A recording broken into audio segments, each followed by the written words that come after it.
$15 million Yeah. self-directed.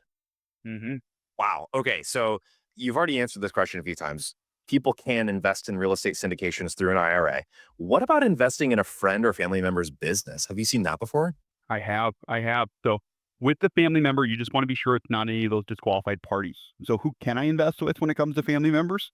I can invest with my brother, my sister, my first cousin, my uncle, my aunt.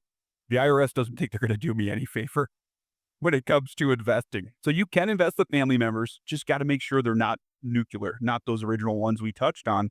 But I certainly have seen that. And more commonly with friends. I know people are sometimes are leery to mix business and family, but I've seen some very powerful concoctions when those two are mixed as well. But yeah, certainly something that I commonly see is what you described, either investing in their company or even coming together through tenancy in common and collectively purchasing real estate as a group is something else that I've seen as well.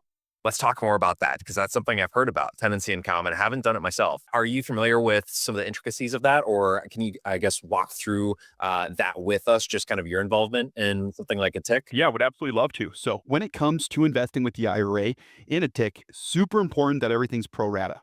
So, I want to speak to that first and foremost. So, say, AJ, you and I hypothetically are going to go in and on a deal together. We found a great piece of real estate. It's here in Sioux Falls. The market's growing. Our job economy has never been stronger, and things are looking up. Things are looking up, right? So, we've identified a property. Hypothetically, let's say it's $200,000, which is a property for maybe a value add here in Sioux Falls, potentially. We both contribute $100,000. We're 50-50 owners. You invest $100,000 in cash. I invest $100,000 through my IRA. So there's the tick right there. Those are the two different entities. Your name would be on the deed, and so would Equity Trust Company as custodian for benefit of Paul Herbis, account number 12345. Because I don't personally own it. My IRA does. And that's important because when it comes to property taxes, we need to both pay 50% of that. You 50% personally, my 50% needs to come from my IRA. And the same is true of any returns. Say we go ahead, we do that value add, we pay our property taxes. So we don't even do the value add. We just hold. We hold 5 years passes. We're selling it for 300,000. 150,000 is returned to you and 150,000 is returned to me, but I'm not subject to capital gain taxes on my investment. Now, it does need to flow back to my IRA account to make all of that possible, but just a phenomenal way to go ahead and work with others when it comes to real estate investing. So let's talk about private lending, promissory notes. Can you use your self-directed IRA to invest in those as well? You certainly can. So promissory notes are another way. It's a great way to play the bank. Now, when going ahead and drafting that promissory note, you need to be aware of your state's usury laws. So if there is a certain rate that you're only able to charge, just very important to be aware of that just from a legal standpoint. But yeah, certainly something that can be done. You'll need a maturity date, of course. You'll also need a percentage on there. And then typically you'll want it secured. Right. And cryptocurrency. I think you mentioned this earlier. Are cryptocurrency investments allowed inside of equity trust accounts? Yeah. So you can certainly invest into cryptocurrency.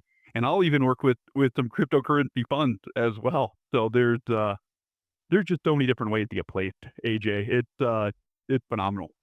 Okay, so last question when it comes to like advanced investment options outside of the typical syndication, can they hold like precious metals? Let's say gold, silver. Can you use your self-directed IRA for that too? You certainly can. So precious metals are going to be a very common investment, especially for those who still believe in that good old gold standard. Um, Really, that's going to be something that I will see investors go ahead and place funds into, maybe just not as common as real estate. So let's talk a little bit more about compliance and prohibited transactions. You touched on these a little earlier. Walk us through again. What is a prohibited transaction and what are some common examples of that? Yeah. So the most common example of a prohibited transaction is ultimately going to be dealing and transacting with one of those disqualified parties. And that it's sad to see, certainly, but just something you need to be so aware of as an IRA investor.